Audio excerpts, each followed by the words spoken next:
माझी तेरी कश्ती के तलबगार बहुत हैं, इस पार को छोड़ उस पार बहुत हैं, और जिस शहर में खोली है तूने शीशे की दुकान उस शहर में पत्थर के खरीदार बहुत हैं। नमस्कार। कल हमने क्या पढ़ा था? अल्पतम न्यूनतम विचरण कोण। हमने क्या बताया था आपके लिए कि एक बहुत इंपॉर्टेंट क्वेश्चन है जो 15, 18, 21 में बार बार पूछा गया है। ठीक है, इस क्वेश्चन को आप जरा देख लें। इसमें क्या है? क्वेश्चन दिया है आपकी स्क्रीन पर होगा, यदि 1.5 अपवर्तनांक वाले कांच के प्रिज्म का कोण 60 डिग्री है तो प्रिज्म का अल्पतम न्यूनतम विचलन कोण क्या होगा यदि sin 49 बराबर 0.75 दिया है। अच्छा, सबसे पहले क्या दिया? यदि 1.5 अपवर्तनांक, तो म्यू बराबर भैया कितना दिया है आपका? 1.5। ठीक है। अब कांच के प्रिज्म का कोण 60 डिग्री है तो प्रिज्म का कोण कितना दिया? थीटा बराबर 60 डिग्री। ठीक है, तो प्रिज्म का अल्पतम न्यूनतम विचलन कोण क्या होगा? हमें क्या ज्ञात करना है? डेल एम बराबर ज्ञात करना है। और sin 49 क्या दिया है? sin 49 बराबर दिया 0.75। बस अब क्वेश्चन देखो चालू हो जाता है। जब हमें अल्पतम न्यूनतम विचलन कोण ज्ञात करना है तो इसका हमें एक सूत्र आना चाहिए। हमने कल लिखवाया था, क्या होता है? म्यू बराबर sine A plus del m by, पूरे में बटे होता है, केवल इसमें नहीं होता है, बाई 2 बटे साइन ए बाई 2। म्यू क्या है आपका? अपवर्तनांक था, तो 1.5 हमने म्यू को मान रख दिया 1.5 बराबर साइन ए यानी कि थीटा। ये क्या है आपका? ए। हमने यहाँ पे ये माना है, तो ये क्या होता है? पहले बताया था थीटा है, तो थीटा का मान कितना दिया है? 60 degree. 60 degree plus del m by 2 बटे साइन थीटा का मान कितना है? 60 डिग्री। 60 बटे 2। ठीक है, और थोड़ा सा बढ़ो, 1.5 बराबर ये कट जाएगा, 2 एकम 2, ये कहां पे क्या आ जाएगा? यहाँ पे साइन 30। कितना आ गया यहाँ पे? ठीक है, नीचे लिखते हैं sine 60 plus del m by 2 पूरे में बटे साइन 30 डिग्री। अब यहाँ पे साइन 30 डिग्री का हमें मान पता होना चाहिए। 1.5 मैथ आपने पढ़ी है तो भाई पता होगा, sine 60 plus del m by 2 बटे साइन 30 का मान कितना होता है? पढ़ी है ना आपने टेबल, 1/2 कितना होता है? 1/2। अच्छा ये बताओ, इसको आप यहाँ पे ऐसा गुणा करना चाहोगे ये जी कि डायरेक्ट हम 1/2 का इसमें गुणा कर दें, इसमें कर दें, या कुछ इतना कर लेते हैं आप, तो हम 1/2 को 1.5 में गुणा कर देते हैं, बराबर गुणे 1/2 बराबर आपको क्या मिलेगा? Sine 60 plus del m by 2। 1/2 कैसा आ गया? कई लोग कंफ्यूजन हो गए, अरे भैया 1 का गुणा 2 में होगा और इस 2 का गुणा इसमें हो जाएगा 60 में। जब ये यहां जाएगा तो भागे में तो लग जाएगा। कहां लग जाएगा? 1.5 की यहाँ का 2 आया हुआ यहाँ भाग में लग जाएगा, तो मैं पहले लगा दिया। अब ये आपका क्या बन गया? यहाँ थोड़ी देखना होगा, यहां देख लेते हैं। ठीक है, ये आपका बना 1.5 बटे 2 बराबर sine 60 plus del m by 2। अब 2 का भाग जब आप 1.5 में देंगे तो आपको क्या मिलेगा? 0.75 बराबर sine 60 plus del m by 2।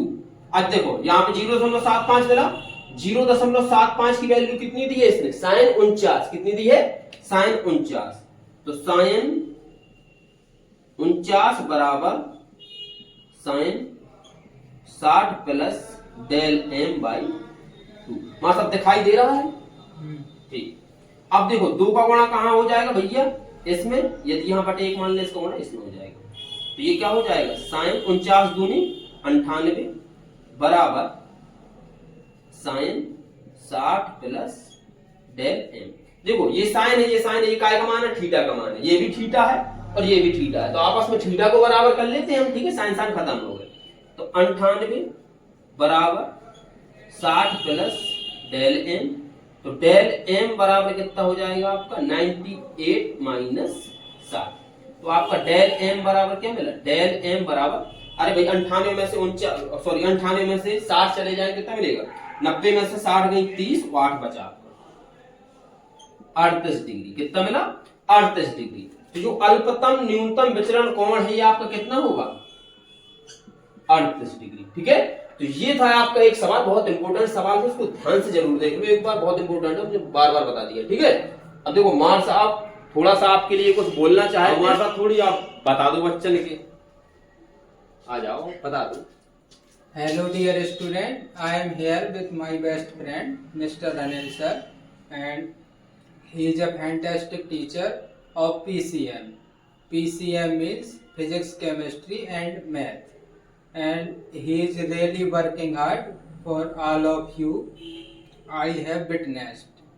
So please guys keep support him and his YouTube channel name Indian sir. And always remember one thing in your life, that hard work is the only one key of success. You know this thought very well, and don't compare your life with others, because God has different plans for everyone. Life is a beautiful journey. Sometimes it takes a while to see it. So please keep support him, because I already told you that he is an incredible teacher. Thank you. धन्यवाद मार साहब। बच्चे ने हाव भाव मार साहब हमारा देखा होगा, हम तो केवल आपकी तरफ देख रहे। अब देखो भैया, मार साहब ने इंग्लिश भाषा में हमारे लिए क्या कहा, गाली दी है या कुछ अच्छा बोला, ये तो हमें कुछ नहीं पता, लेकिन आशा है कि मार साहब हमारे मित्र है तो गलत नहीं बोले होंगे, हमारे सपोर्ट के लिए बोले हैं। अच्छा मार साहब एक बात बताएं हम आपके, इंग्लिश भाषा हमें थोड़ी डिफिकल्ट लगती है। अच्छा एक बात देखो, आप लोग भी सुन लो जरा, यदि उच्चतम न्यायालय उच्च न्यायालय में आपका केस चल रहा है तो इस चीज को ध्यान देना। भैया जज साहब तो अंग्रेजी जानते हैं, ऑलरेडी उनके खानदान के सब जज बने पड़े। जी बिल्कुल। वकील साहब जो हैं वे अंग्रेजी जानते हैं। हमारा केस, हम तो ठहरी गंवार आदमी, आपने जो बोला वही नहीं पहचान पाए। खुदा ना खास्ता भगवान ऐसा कहूं समय न लावे कि हम तो पहुंचे।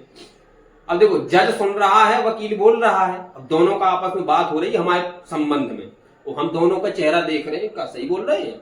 अब जज साहब यदि खुश है तो हम पहचाने शायद सही, हमारी बात सही रख रहे हैं, अच्छी बात सुन रहे हैं वो। यदि जज साहब नाराज हो रहे तो हमें क्या लग रहा है कि नहीं भैया नाराज हो रहे हैं, केस में गड़बड़ी हुई कुछ। अब 2 मिनट बाद फैसला आ जाता था, हमें पता ही नहीं कि हुआ क्या हमारे केस में। अरे भैया हमारा केस है तो हम उसमें ज्यादा जानते हैं, वकील ज्यादा जानता है। तो अंग्रेजी भाषा एक ऐसी है। तो मार साहब ने सपोर्ट के लिए बोला, भैया आपसे ये रिक्वेस्ट है, रिक्वेस्ट मार साहब, रिक्वेस्ट मतलब विनती। तो आप जरा इसको वीडियो को शेयर जरूर कर दिए करो, ठीक है। अब मिलते हैं हम नेक्स्ट वीडियो में, तब तक के लिए जय हिंद। इस सवाल को जरा ध्यान देना, ये अल्पतम न्यूनतम विचलन कौन से सवाल था, इंपोर्टेंट सवाल है, 3 बार आया भी है, इस चीज को आप ध्यान दो। एक दिन मार साहब का बढ़िया इंग्लिश का वीडियो हम डलवा देंगे आपके लिए, तो बढ़िया उसको भी देखो, ठीक है। और अगले सत्र से तो आपके लिए बढ़िया क्लासेस चलनी ही चलनी है, ठीक है। धन्यवाद, चलते हैं।